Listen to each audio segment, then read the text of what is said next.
I'm the Mademoiselle, and ça c'est deuxième Chanel Mwen. And as you guys can tell by the title, we're going to be talking about Caul births, veil babies, or mermaid births. Now, I should have done this video a long time ago because every single time I bring this up, a lot of you guys think that I'm saying that I was born in a cow, COW, which honestly, every single time I get a stupid comment, I wonder why the hell I chose to come back to this earth, okay? I have a theory that all of us chose to come back here. It's like, I feel like we all have a soul contract. And every time I get a dumb comment, I'm like, why? Was Mars not an option? Was Pluto not an option? Could I not have become an alien? Like, I don't understand it. But at the end of the day, here we are, okay? I finally made the video. But of course, before we get started, I broke 2 nails. We have a flood warning right now in Jersey. It's raining like crazy. And yes, I do have a new background. I'm going to be changing this up. Okay, I'm in my media room right now. There's a lot going on. So I apologize if it looks crazy. I apologize if the lighting looks crazy because it's a lot going on. Sorry. All right, so Caul birth. So there's a lot of videos of people talking about their experiences. And as someone that is a veil baby, I thought it'd be interesting to talk about mine. I rarely talk about my spiritual experiences or spiritual journey specifically because I don't think it's anyone's business. And plus, I just don't want anyone spiritually attacking me. But then again, I have pretty good spiritual protection. So it's like, so as I'm editing this video, I don't know if you guys would be interested. I did entertain this possibility before, but I didn't know what to offer. So I do have a Patreon where sometimes I tell voodoo stories, but I don't know. Would you guys be interested in me opening a membership here on YouTube? And you guys would like subscribe to see my spiritual journey in a sense. Cause I was like, I don't know if I have a membership, like what do I give? Cause I already do like early access to uploads on my Patreon. I do, dedicated story times. I do life updates. So I'm like, what the hell would I give you guys? So if I was to do one on this channel, maybe I could give you guys a glimpse into my spiritual journey. Cause I ain't gonna lie, I don't got a mentor. Okay. As you guys can see, my altar is burning behind me. I keep it in my office, and I have to set up a second altar because my spirits don't get along. My mom's spirits and my dad's spirits, they don't get along. I've talked about that in one of my previous videos.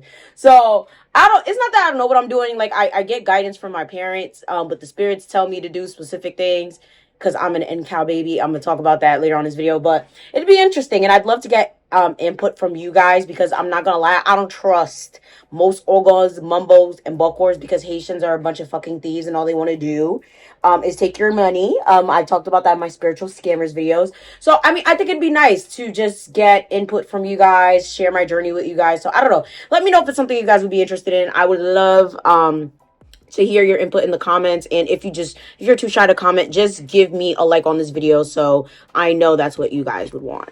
Try me if you want to, but I mean, yeah, whatever. I was like, you know what, let me be a little bit open on this channel. So yeah, so let's just talk about what an Caul baby is for those of you guys who are not aware. An Caul baby is a baby that is born within the mother's amniotic sac. Now, essentially, this sac is supposed to protect the baby during pregnancy, and most of the time does break on its own, but a lot of times physicians or whoever is delivering the baby does keep the baby in the sac to protect the baby. However, sometimes this can be very, very dangerous. But with an Caul birth, typically this means that the baby is born within the sac. Now, mind you, there's a difference between an Caul birth and a Caul birth. So an Caul birth means the baby is born intact in the sac without the caul being ruptured at all. While a Caul birth means that there's pieces of the sac covering the baby's face or pieces of the baby's body. Nonetheless, depending on what culture you are from, a lot of people have different beliefs of what this may mean if your baby is born with this veil, so to speak. Now, like I said in the beginning of this video, if you're born in Caul or with a cow, you may be called a veil baby or you may be called a mermaid baby, and you are thought to have spiritual powers, spiritual protection, so on and so forth. I've been told my entire life that Mwen fait à Kwaf. To be quite honest with you, I didn't even know what the hell that shit meant until like maybe a year ago, because I could not find anyone to translate it. Like with anything in my life, there's a lot of things I just know in Creole, but I don't know in English, which makes no sense because I was born in America. So it really bothers me that there's some things where I'm just like, yo, what the hell is this shit in English? It is like, oh my God, like I gotta figure it out. So it wasn't until someone told me like, oh, well, yeah, it means you were born with a veil. Googled it and I was like, oh wow. And I found so many people talking about their experiences and I was just like kind of creeped out. I was like, oh shit. Okay, like there's people out there that experience a lot of the things that I experienced. And I was like, okay, maybe I should just keep this to myself. And there was a lot of Haitian people that told me, no, keep it to yourself. Don't talk about this stuff out loud.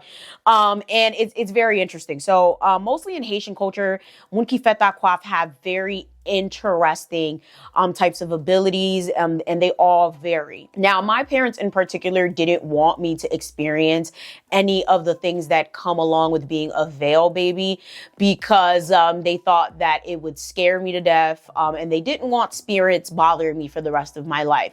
So they had a particular family member basically do something like a ritual to kind of like take the veil baby shit off me, y'all. It didn't work. It didn't work at all. I've literally been seeing spirits, talking to spirits since I was a kid, to the point where when I went to Haiti when I was a kid, I was about like 6, 7 years old. Like literally my parents took me out of school for like almost a month to go to Haiti, to go to an ogon, because they literally thought I was possessed. Okay.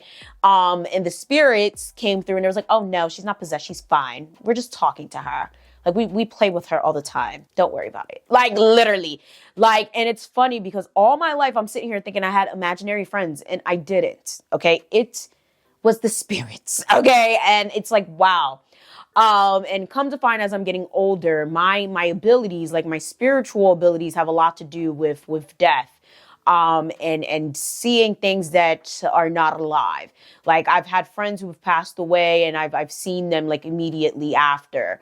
Or I've went to funerals or wakes and I've been able to see that person at their viewing, which is very creepy. I cannot stand it. And that's one of the main reasons I do not like going to funerals or things like that.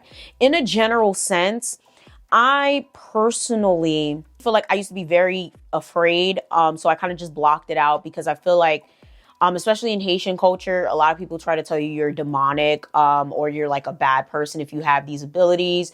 Or they'll try to be like, oh, well, you know, you're mentally ill, if you have these types of abilities. So I've kind of learned to kind of block it out when I want to. So now I kind of have the ability to turn shit on and off. So, fun fact, if you guys have not been here before, I actually am diagnosed bipolar, ADHD, anxiety, depression, PTSD. The PTSD, I don't think technically I have PTSD anymore. It was actually more situational when it comes to holidays. I've talked about that a few times on this channel regarding my aunt.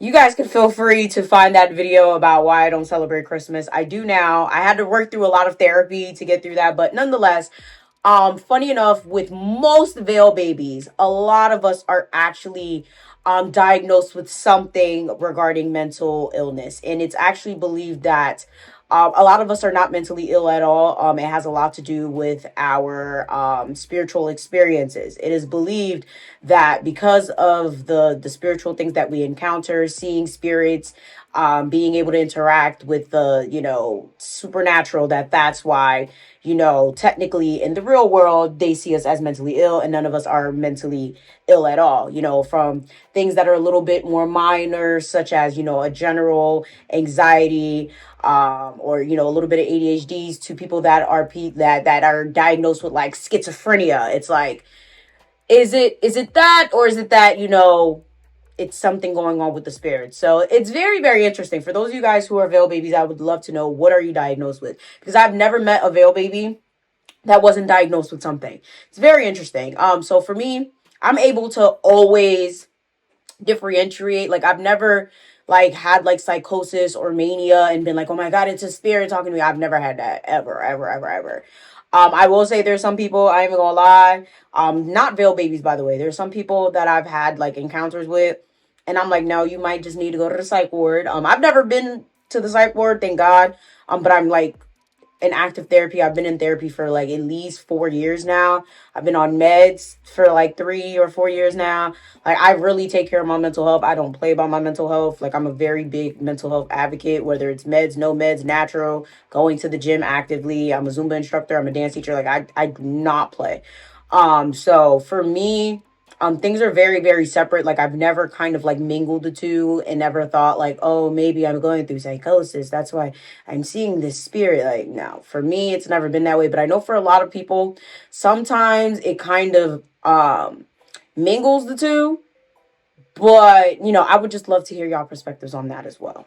But lately, since I've been tapping back into things, I can still see things. But again, my shit is more associated with the dead side of things. I'm able to see people. This is kind of weird, but I can see when people are going to pass away. Like, I see it in their eyes.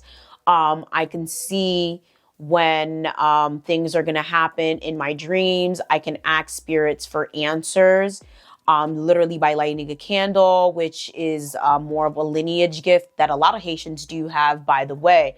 So it's very interesting because everybody who's a veil baby has a completely different experience. There are some veil babies that can see any and everything, like from goblins to fairies to ghosts to monsters to child. I would never want that damn gift. I do not have time for it. I can feel everything, but I can't see everything, thank God. Back in the day when I was a kid, I definitely could. As I've gotten older and I've kind of blocked things out, it's gotten weaker, thank God, because I don't have time to be seeing all that shit. But I can channel things and I can get answers. I have a very great gift of discernment, and I'm very good at channeling things. And I guess, like, yeah, I just know. Like, it's very weird. So I will say that being a veil baby is a very interesting experience, specifically because, like, your protection is completely different from other people. In a lot of cultures, it is believed that you cannot necessarily hurt or kill a veil baby without very, very dire consequences. Being a veil baby means that you are literally one of God's favorites, and most of the time spirits will favor you because of this. Spirits will come to you, they will talk to you, and most of the time when it comes to whatever practice that you choose, they will most of the time gravitate towards you and give you many blessings, specifically because you are a veil baby. Now, this could be a good and a bad thing. Now, say if you choose the path of doing black magic and doing other things that you really shouldn't be doing, you will be yielding a very powerful sword against people. And crazy enough, niggas won't be able to do anything about it, which is actually crazy. I would love to actually meet, like, a veil baby that does, like, black magic. That'd be so cool. Let me stop. I'm very interested. I would love to see it. I personally wouldn't do that. But yeah, for the most part, if you're a veil baby and someone tries to do anything to you, it really does boomerang. Like, it won't touch you like it will touch someone else. It's one of those things where you have an extra layer of protection because you were born with that veil. Now, of course, being born with that veil, the logic here is obviously it gets taken off, but that veil is like literally your ultimate layer of protection that stays with you for the rest of your life. And it basically serves as that extra veil and layer of sight that you're able to see that is being used for you to be able to see things that others cannot. Hence why you can see, hear, feel, or whatever things that the average person can't. Now, from what I understand with most spiritual things, you can ask not to have this power. You could cleanse yourself of all of this and kind of be done, but obviously it was kind of done for me, and it didn't go anywhere. I will say it did get weaker. I feel like maybe if I asked not to have it, it would go away. But I mean, I like having it. I will say it's helped a lot with my dad's recovery. If you guys want to know what I'm talking about, join the Patreon. But I will say as a whole, it's been an interesting journey because it's like I'm actually shocked how powerful I am in a way, and how, like, I've met very few veil babies and they're pretty powerful in their own right as well. So I would definitely love to hear any of you guys' experiences, and most importantly, any of y'all culture. and any of your cultural perspectives down below as well. What are y'all cultural perspectives regarding veil babies and cow births, mermaid births, or anything like that? Because I know that every single culture has a specific thing, but a lot of it is one and the same. I think there's actually some cultures that see it as a demonic thing. So I'd love to hear things like that as well. With that being said, I know this one was a short one, but yeah, thank you guys so much for watching. Thank you guys so much for always supporting me. Of course, share, like, subscribe, do all of that. And I'm going to see y'all next time.